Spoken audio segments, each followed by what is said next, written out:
মুফতি মামুনুর রহমানী, আমাদের বাংলাদেশ খেলাফত যুব মজলিস, বাংলাদেশ কিন্তু তারা বসে নেই, ষড়যন্ত্র করছে বাংলাদেশের ছাত্র জনতার এই অভূতপূর্ব বিজয়কে আবার ছিনতাই করার জন্য। স্বৈরাচারী শেখ হাসিনার দোসররা প্রশাসন সহ বিভিন্ন জায়গায় ঘাপটি মেরে বসে আছে আমাদের কষ্টার্জিত রক্তের বিনিময়ে অর্জিত স্বাধীনতার এই যুদ্ধকে আবার কলুষিত করবার জন্য। সোচ্চার থাকতে হবে। শেখ হাসিনা বিগত 50 বছর পর্যন্ত রাজনীতি করেছে প্রতিশোধ গ্রহণের রাজনীতি আর বিভাজন করার রাজনীতি। শেখ হাসিনা বাংলাদেশের মানুষের কাছ থেকে 15ই আগস্ট তার পিতার হত্যাকাণ্ডের বিচার প্রতিশোধ গ্রহণ করার ঘোষণা দিয়ে রাজনীতি শুরু করেছিল। কিন্তু তার পিতা 71 সাল থেকে 75-এর 15ই আগস্ট পর্যন্ত বাংলাদেশের 30,000 মায়ের কোল খালি করে 30,000 যুবক সন্তানকে গুম খুন আর হত্যা করেছিল। সে কথা শেখ হাসিনা বেমালুম ভুলে গিয়েছিল। একতরফা প্রতিশোধ পরায়ণতার কারণে একটা মানসিক বৈকল্যের শিকার একজন মানুষের নাম শেখ হাসিনা। আমি বলি, আওয়ামী লীগের নেতৃবৃন্দের বিচার হওয়া উচিত শুধু এই কারণে যে এইরকম একজন মানসিক প্রতিবন্ধী সাইকো রোগীকে এত বছর ধরে এদেশের মানুষের কাঁধের উপর তারা বসিয়ে রেখেছিল। আর এই মানসিক বিকারগ্রস্ত শেখ হাসিনা অব্যাহতভাবে চেষ্টা চালিয়ে গিয়েছে বাংলাদেশকে একটি ব্যর্থ রাষ্ট্রে পরিণত করার জন্য। তার চেষ্টা ছিল, তার সাধনা ছিল বাংলাদেশের প্রধানমন্ত্রী হওয়া নয়, অন্য আরেকটি দেশের তিলকওয়ালী মুখ্যমন্ত্রী হওয়াই ছিল তার সাধনা। সংগ্রামী সাথী ও বন্ধুগণ, তাই আজ আমাদেরকে মনে রাখতে হবে, লক্ষ লক্ষ কোটি টাকা শেখ হাসিনা পাচার করেছে। একজন বিধবা নারীর এত টাকার কোনো দরকার নেই। তার 2 জন সন্তান বিদেশে মোটামুটি তারা প্রতিষ্ঠিত, দেশে তাদের কিছু থাকবে না থাক। তার একটা বোন আছে, এই বোনকে নিয়ে তিনি পালিয়ে গেলেন। এত লক্ষ কোটি টাকা কেন পাচার করেছেন? নিজেদের শুধু প্রয়োজনে নয়, তার আসল ক্ষোভ হলো বাংলাদেশের মানুষের বিরুদ্ধে। এই জন্য এই দেশ থেকে প্রতিশোধ গ্রহণ করার জন্য, এই দেশটাকে তলবিহীন ঝুড়িতে পরিণত করবার জন্য, এদেশের অর্থনীতির ভিতকে ধসিয়ে দিয়ে এদেশকে একটি পরনির্ভরশীল দেশ হিসেবে পরিণত করার জন্যই মেগা মেগা প্রকল্পের নামে মেগা দুর্নীতি করে বাংলাদেশটাকে আজকে শূন্য অবস্থানে নিয়ে গিয়েছে। কাজে আমরা হাজার হাজার নিরপরাধ মানুষের হত্যাকাণ্ডের দায়ে শেখ হাসিনাকে যে কোনো মূল্যে ধরে এনে বাংলার মাটিতে বিচারের কাঠ করায় দাঁড় করাতে হবে। শেখ হাসিনা এবং তার খুনি ঘোষণা করেছিল তাদের সকলকে যথোপযুক্ত বিচারের মাধ্যমে শাস্তি নিশ্চিত করতে হবে। পাচার করা লক্ষ লক্ষ ছিল রাতের অন্ধকারে সংখ্যালঘু হিন্দু বৌদ্ধদের উপর কালনাগিনী হয়ে ছবল মারা আর দিনের আলোতে ওঝা হয়ে থাকতে আসা। এইভাবে নাটক করে করে বাংলাদেশটাকে সাম্প্রদায়িক সংঘাতের আখড়ায় পরিণত করেছিল শেখ হাসিনা। এখন আর সেই নাটকের কলা কুশীলবরা নাই। এই জন্য বাংলাদেশের সংখ্যালঘুরা এখন নিরাপদে, এখন নিশ্চিন্তে আছেন। ইনশাআল্লাহ এদেশে এখন ইসলামের জোয়ার বইছে। আগামীর বাংলাদেশ হবে ইসলামের বাংলাদেশ, আগামীর বাংলাদেশ হবে খেলাফতের বাংলাদেশ। ধর্ম বর্ণ ভিন্ন মত সবার জন্য খেলাফত। খেলাফতের ব্যবস্থায় হিন্দু সংখ্যালঘুরা, বৌদ্ধ খ্রিস্টান সংখ্যালঘুরা তাদের ধর্ম পালনের সম্পূর্ণ নিরাপত্তা ভোগ করবেন। তাদের ধর্মীয় উপাসনালয়গুলোর নিরাপত্তা নিশ্চিত করা হবে। সংখ্যালঘুদের বাসা বাড়ি এবং তাদের ব্যবসা প্রতিষ্ঠানগুলো নিরাপত্তা নিশ্চিত করতে হবে। এভাবে সকলে মিলেমিশে একটি সুন্দর বাংলাদেশ আমরা তৈরি করব ইনশাআল্লাহ। আর সেজন্য আমাদেরকে সজাগ থাকতে হবে। পতিত স্বৈরাচারী শক্তি বাংলাদেশ থেকে পালিয়ে গেছে।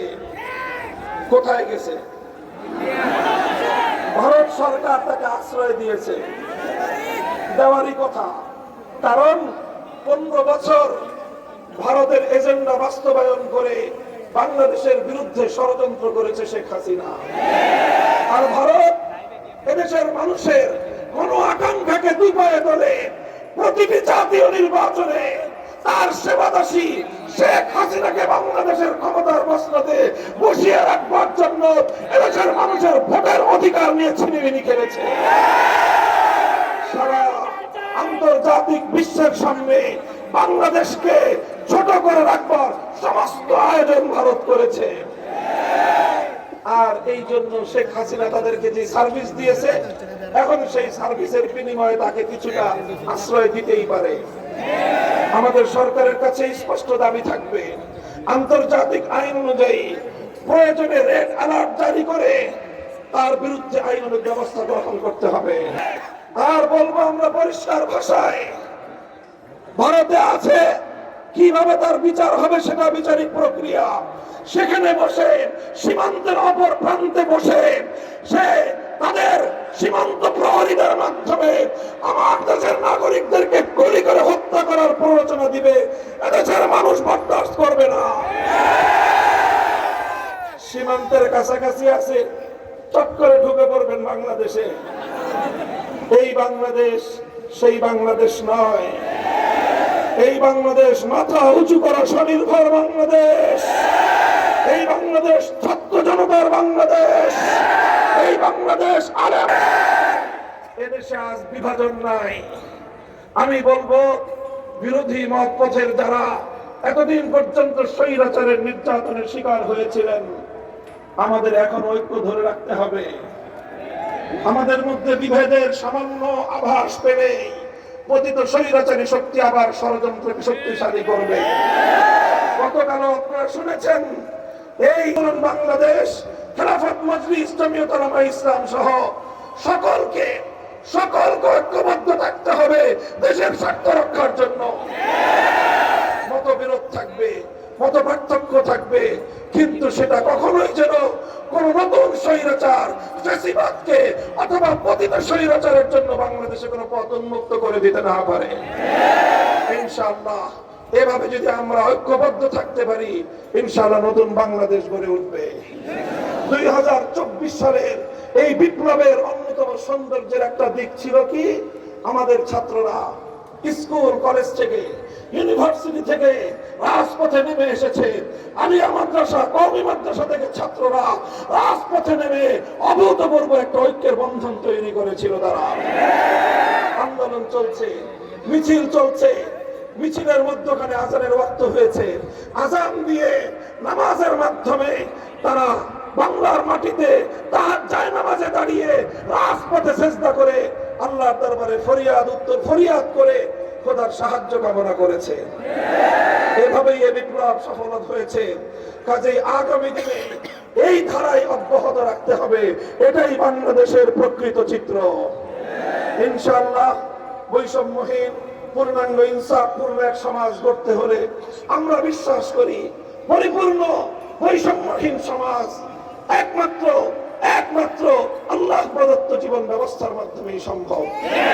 তাই মানব রচিত তন্ত্র মন্ত্র বাদ দিয়ে আল্লাহ প্রদত্ত রাজনৈতিক বন্দোবস্ত খেলাফতের প্রতি আমি সকলকে আহ্বান জানাচ্ছি।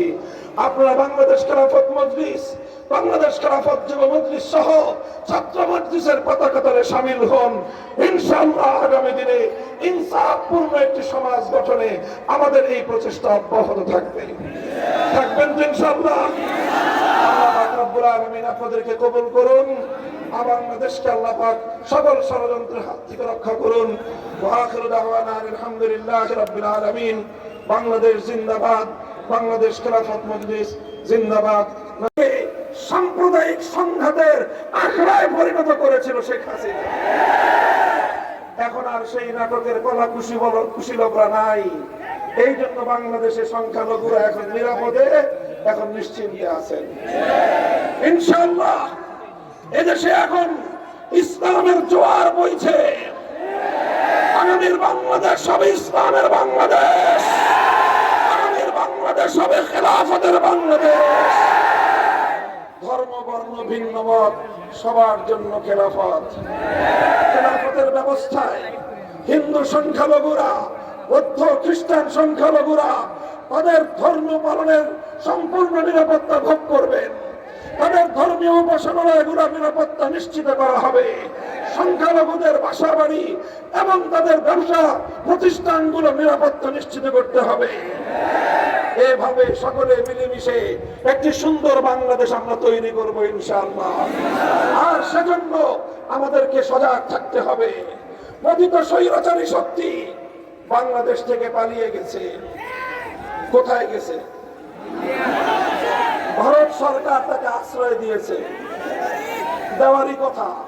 কারণ 15 বছর ভারতের এজেন্ডা বাস্তবায়ন করে বাংলাদেশের বিরুদ্ধে ষড়যন্ত্র করেছে শেখ হাসিনা। আর ভারত এদেশের মানুষের মন আকাঙ্ক্ষাকে দুই পায়ে তোলে। প্রতিটি জাতীয় নির্বাচনে তার সেবাদাসী শেখ হাসিনাকে বাংলাদেশের ক্ষমতার মসনদে বসিয়ে রাখবার জন্য এদেশের মানুষের ভোটের অধিকার নিয়ে ছিনিমিনি খেলেছে। সারা আন্তর্জাতিক বিশ্বের সামনে বাংলাদেশকে ছোট করে রাখবার সমস্ত আয়োজন ভারত করেছে।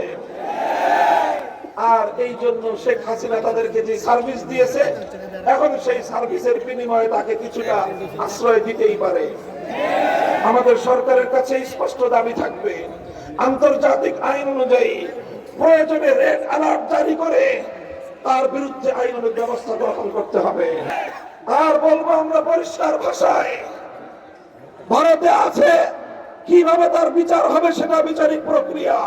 সেখানে বসে সীমান্তের অপর প্রান্তে বসে সে তাদের সীমান্ত প্রহরীদের মাধ্যমে আমার দেশের নাগরিকদেরকে গুলি করে হত্যা করার প্ররোচনা দিবে। এদেশের মানুষ বরদাস্ত করবে না।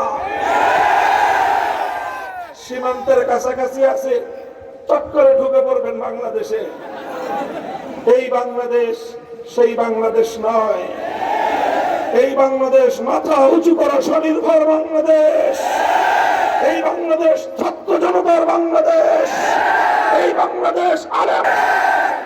এদেশে আজ বিভাজন নাই।